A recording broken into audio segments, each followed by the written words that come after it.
worked on brake shoes, you would pull the wheel off, pull the brake drum off, and take an air hose and blow all the loose asbestos and stuff out, which would fly around, go all over the place. When a friend came to visit who had worked with Stan in the Navy Yard, did I realize how much exposure he had really had. The friend was really frightened, went immediately and had a chest x-ray to find out if he was all right, and spoke about the conditions in the workplace, that it was like a snowstorm.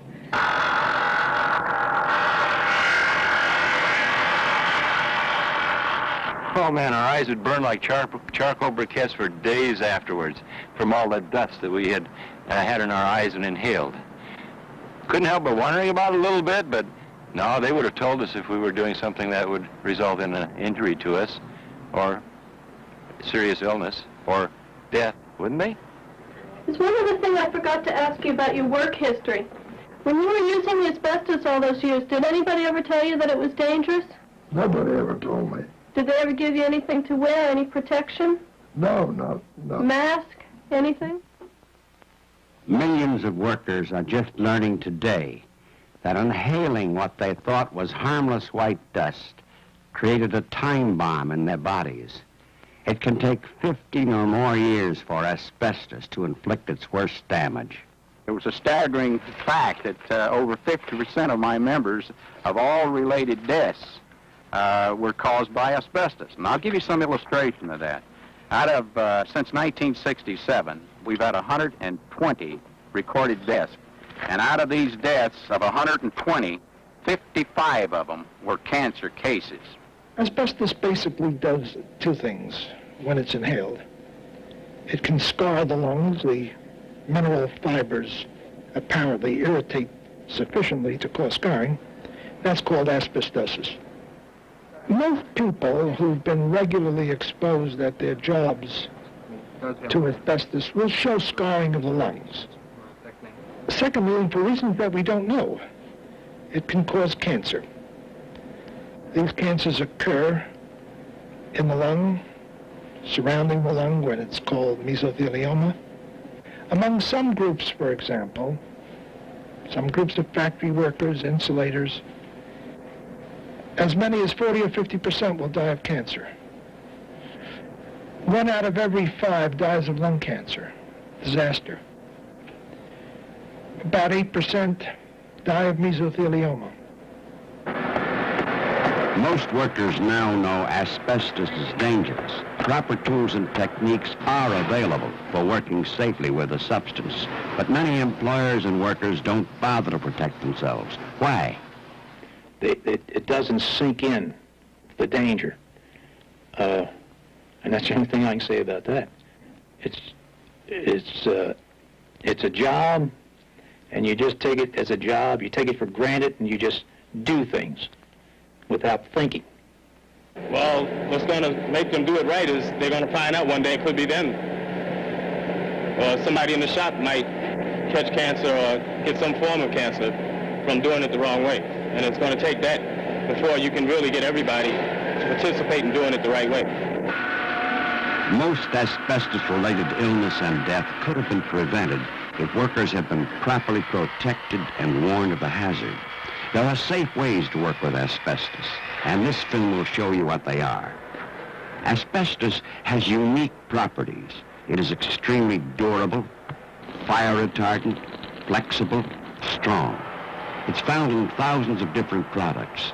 Most uses don't cause health problems, but when products containing asbestos are cut or machined or deteriorate, microscopic asbestos fibers, mostly invisible dust, get into the air we breathe. Repairing or removing asbestos products creates a bigger problem because large amounts of fiber are released into the air. At least 2.5 million American workers are regularly exposed to asbestos today. In this film, we're going to zero in on those jobs where workers face the greatest exposure and the greatest health risks. Auto repair, renovation and removal work, power plant maintenance, shipyard repair, and new construction. Every day, construction work exposes hundreds of thousands of workers in all building crafts to asbestos. The asbestos fibers are locked into these products, but they can be released into the air by using unsafe tools or work practices. The right way is to use vacuum attachments to building tools which prevent asbestos fibers from becoming airborne. The vacuum has a high-efficiency filter that traps the dust. At this construction site, workers are trying these tools for the first time. Using a system like this, it's completely eliminated. The dust is trapped and handled in a plastic bag, so that it's better for us and it's better for the people we're working with. Vacuum tools for asbestos work are relatively new in this country, but for cutting asbestos pipe in construction, snap cutters have been around for many years. So have field lathes to groove the edges so they fit into other pipes. So the advantages of using the field lathes and the snap cutter, which are the proper equipment, is economical. Whereas if you use a power saw, you're using expensive blades, plus it's not good for your health. If you use the snap cutters and the field lathes, it's the fastest way to do it and also the healthiest way. Auto brake repair is another job which exposes many workers to asbestos. As the linings wear out, asbestos dust collects in the brakes. Blowing the dust out with an air hose, a common practice, is extremely dangerous for everyone on the shop floor. If you put a collector on somebody 50 to 75 feet away, you'd collect fiber in that collector. That means that once you've blown the asbestos, it gets in the air and it travels the length and breadth of the shop. You could be a parts man, you could be a service writer, you could be a service manager. If you're under the same roof, you're going to have the exposure. If asbestos dust gets into the air, it can float there for hours. Working safely with asbestos brake shoes means using an industrial vacuum with a high-efficiency filter that traps the dust. The vacuum sucks out all the loose asbestos fibers. Machining or grinding brake shoes is extremely dangerous unless grinders have vacuum attachments. The longer you go without using a vacuum and breathing the asbestos, it's just endangering your health. It's going to shorten your life. And really the time it takes to do it, it isn't worth it. Especially if you're going to do it every day, you're doing brake jobs, you have to. It's got to be done. Any asbestos dust caked on the shoe should be wiped off with a damp cloth, which is disposed of properly. Another safe method uses a wet spray device. Over a certain period of time, asbestos is known to cause cancer. There's a reason why we use this machine to prevent that. This machine does the job. It cleans the asbestos without blowing it up and into the air. This wet spray device uses a cleaning mixture with water under low pressure, which brushes and washes asbestos fiber from inside the brake assembly without endangering the health of the worker or those nearby. Years ago, thousands of public buildings all across America spent millions of dollars to cover ceilings with asbestos for acoustics, decoration, and fireproofing. Millions more must now be spent to remove it because it has deteriorated and begun to flake off, like in this school, and it may endanger the health of children and their teachers. When the asbestos fiber level gets above federally set limits, special protection is needed. This happens in asbestos removal jobs. In such places, federal law requires that workers must be protected from head to toe and use a federally approved and specially fitted respirator to guarantee no fibers are inhaled. Plastic sheets cover walls and fixtures to isolate the removal area. The ceiling is thoroughly soaked to keep dust levels down when scraping off is done. Plastic disposal bags are clearly labeled with a warning that asbestos is inside. Some workers wear a special air sampler, also required by law, that measures asbestos fiber levels in the workplace. Because it costs more money to protect workers this way, only a few contractors do it. So asbestos removal is often done unsafely, like this. Useless paper masks which can't filter out the fibers. No protective clothing. It's cheaper. And irresponsible contractors who do it this way can underbid contractors who do it the right way. This can harm more than just the workers. These buildings are being supposedly decontaminated. They're making the situation worse.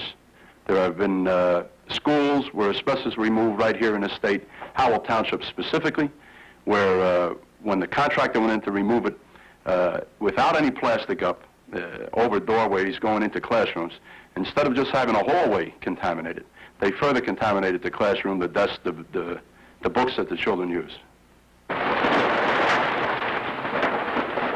Each year, hundreds of thousands of workers tear down and renovate old buildings, which can expose them to asbestos in insulation, spackling, pipe lagging, floor tiles, and wall boards. Is there asbestos in what you're knocking down there? Well, I don't know. That's what they don't tell them what's in this stuff.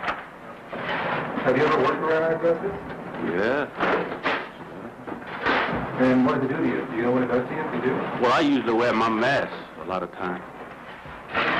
This site is typical of most renovation work. It's illegal because it doesn't meet federal regulations requiring such things as respirators, plastic sheets, protective clothing, and showers. But even in a situation like this, thoroughly spraying the work site does cut down the level of dust in the air. It's the least that should be done, even though it's not enough. Stationary engineers work in power plants, another area where workers are exposed to high levels of asbestos. That happens when they do routine repairs on pipes and boilers, which are covered with asbestos insulation. Removing asbestos in power plant repair work is usually done like this. We found very serious conditions with asbestos in relation to our workers. Some time back, we started getting worried about it. We had testing done, and we found that 76% of the people that we had tested were affected by asbestos. Dangerous exposure to asbestos in power plants can be prevented. It begins by building a plastic tent to isolate the repair job from the rest of the boiler room. Protective clothing and respirators are used. A high-efficiency filter helps remove fibers from the air, and the material is disposed of in labeled bags. In this power plant, workers are using safer work procedures for the first time. I think it's a lot better. The stuff don't fly around, you know. But in that case, it was a little hot because we were working under very warm conditions and it's not a lot of sweating. But I can see that that's a lot safer the other way because the stuff flies all over. Is it worth the sweat? I mean, for the safety. I would think so. That it is worth the sweat because I probably wouldn't get cancer from what I heard. You know, get cancer from this. During World War II, thousands of Liberty ships were built to help transport troops and supplies overseas. Boilers, bulkheads, and pipes were all covered with asbestos insulation. 4.5 million Americans were exposed to asbestos when they worked on these vessels. Asbestos is seldom used on new ships, but removing and repairing it on old ones can be a serious health problem. There's over 100 shipyards today employing hundreds of thousands of workers who, for the most part, are removing or working around asbestos without the proper equipment. Charles I. worked in a Navy shipyard. He got worried about asbestos after he heard how dangerous it was. My position as a business agent of the union, I had access to the union health records. I noticed that the workers were dying of lung diseases, yet they were not diagnosed as having lung diseases by the Navy. I took the Navy x-rays and had them sent to Dr. Selikoff, who diagnosed that group of x-rays as being 70% positive, consistent with asbestos disease. As a result of union pressure, the Navy has developed safer asbestos work practices. Plastic sheets are used to isolate repairs from the rest of the ship. Insulation material is soaked before repairing to keep fiber levels down. And cutting tools are used, which are connected to vacuums. What you've seen are practices that minimize dangerous exposure to asbestos. In construction, using tools with vacuum attachments and snap cutters and field lathes. In garages, using vacuums or a wet spray instead of blowing with an air hose. In removal work in classrooms, boiler rooms, ships, or anywhere else, using a federally approved respirator, disposable clothing to protect you from head to toe, isolating the work area with plastic sheets, thoroughly wetting down the asbestos to be removed, and in every case, disposing of the asbestos in properly labeled plastic bags. Because these practices have not been made available in most jobs, thousands of workers have developed work-related diseases. Occupational health clinics have been recently set up in many cities to give workers accurate diagnoses and treatment. Breathing from the lungs, and I get chest pains all the time. So if a worker is having trouble breathing, it's very important that he make sure his doctor knows that he's been exposed to asbestos. Knowing that, the doctor then can find out whether or not his breathing problem is related to asbestos, and identifying those people who've got asbestos-related lung disease is very important, not only because it helps them in therapy and in following up and in compensation, but also because it helps us find the places where people now are still getting exposed to asbestos. One of the observations that has given us much pause in terms of how much asbestos does it take to cause cancer has been the finding that the wives and children of asbestos workers can also get asbestos disease. 1 year after Dad passed away, my mother started getting shortness of breath. And she went to the doctor. She had never been sick a day in her life.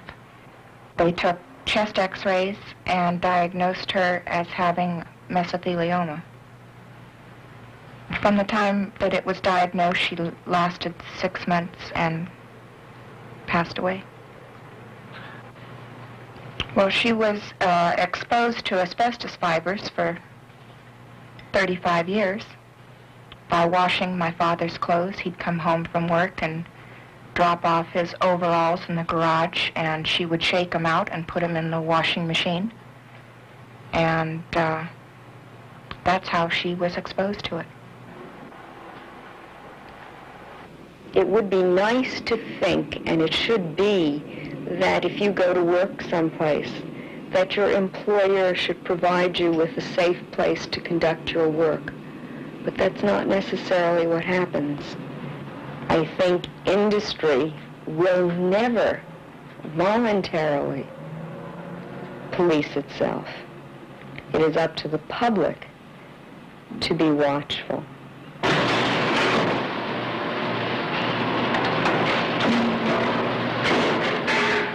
Under federal law, workers have a right to work in a safe and healthful place. OSHA, the Occupational Safety and Health Administration, requires all workers to be protected from dangerous levels of exposure. But the reality is that OSHA by itself can't do the job.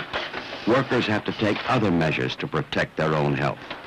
In plants like this, individual workers have joined together and formed their own committees on safety and health, commonly called COSH groups. COSH groups inform workers of health hazards and make sure safe work practices are followed. Here are a few other examples of what workers are doing. In New Jersey, one asbestos insulators union is training its members to remove asbestos safely. Under these simulated job conditions, you notice how easily the so-called asbestos comes down off the ceiling. I wish it would all come down that easy. Unfortunately, you have to do a little more scraping, a lot more soaking on real job conditions. In California, all asbestos workers are now required by state law to be trained. Nowhere else in the country is a required training. Now, that may come a shock to you, but the areas of asbestos, there's not a required training. In the state of California now, it is law. It is required that in order for a person to work with asbestos, that they have to be trained. Otherwise, they cannot touch it. Now, the reason for that is that we've had continuous violations. There are a lot of laws on the book that tells you how that you're to work with asbestos and what you must do. But people still play the old ignorant game, and they don't do as they're supposed to do. So this is just another lid to try to put on to put it into more control. At this California power generating plant, management ignored worker complaints about large amounts of asbestos flaking off pipes. The union repeatedly complained to Cal-OSHA, the California Occupational Safety and Health Administration, which finally took strong action. Cal-OSHA cited the company, notified them that the abatement period would be over, and that at the end of the last abatement period granted, that it would cost them $1,000 a day for every day that the plant was not cleaned up of the asbestos. As a result of that, the asbestos was cleaned up in an expedient manner, and the employees are now working in a safe working condition. Some unions are beginning to play a direct role in finding out if their members are exposed to asbestos on the job. They do it by hiring their own experts, doctors, engineers, and industrial hygienists like Julianne Sum, who works for IBW Local 1245 in California. She's checking air contamination at a power plant where the turbines are stopped by powerful asbestos brakes. What I do is conduct investigations of hazardous materials such as asbestos, chemicals, radiation, heat, and noise in workplaces. This information can be used by our members to convince or pressure their employers to change hazardous conditions in their workplaces. There's one special hazard only workers themselves can change: smoking. Workers who smoke and work around asbestos have at least a 60 times greater risk of lung cancer than workers who don't smoke and don't work around asbestos. If you quit, your risk drops significantly. For nearly every asbestos product, there is an effective asbestos-free substitute. Because of the widespread recognition of asbestos hazards, installing it for insulation has greatly decreased in recent years. All the piping that you see here, years ago it contained asbestos products. Of course, in 1972, most of the asbestos was taken out of the insulation. Substitutes were used, and this is a type of substitute being used today. Metal over the insulation rather than an asbestos siding over the insulation. Jim Vermeulen worked around asbestos for many years, and now he has asbestosis. Vermeulen founded AVA, Asbestos Victims of America. The group lobbies for legal rights and benefits for asbestos disease victims. As James E. Vermeulen, I wasn't getting any answers from the legislators, from HEW, the people in government that I thought might possibly turn this thing around. They ignored or gave me slough-off replies. However, if we can, as Asbestos Victims of America, with X amount of members, and wrathfully approach our legislators, maybe we can turn this thing around. On behalf of all members of Asbestos Victims... AVA helped pass a new California law. It provides that asbestos victims can collect disability soon after certification of their disease. We all know, those of us who have worked in this area, that people who are the victims of asbestosis very often don't learn about it until some 15, 20, sometimes 25 years later, and that's beyond what has been the traditional statute of limitations here in California. As a result, many people were not eligible for legitimate benefits simply because of an anachronistic kind of statute of limitations. The new law changed all of this. Another major weapon to clean up the workplace is the lawsuit. Attorney George Kilbourne specializes in representing workers injured by asbestos. The importance of the lawsuit is that it focuses attention and brings economic pressure to bear on either the employer or the manufacturer of asbestos and of the products to clean up their act. They don't do it out of the goodness of their heart. They do it because it costs them money. The result has been that there are approximately 7,500 lawsuits pending throughout the country by approximately 100 lawyers. The result we can see in one plant I'm aware of where the employer actually stopped allowing smoking in the plant, cleaned up the plant. The workers going in there now say it's much cleaner than it was in past years. They require respirators that they didn't require before in certain workplaces. They have dust counts. This has all come about, we feel, because of the number of lawsuits.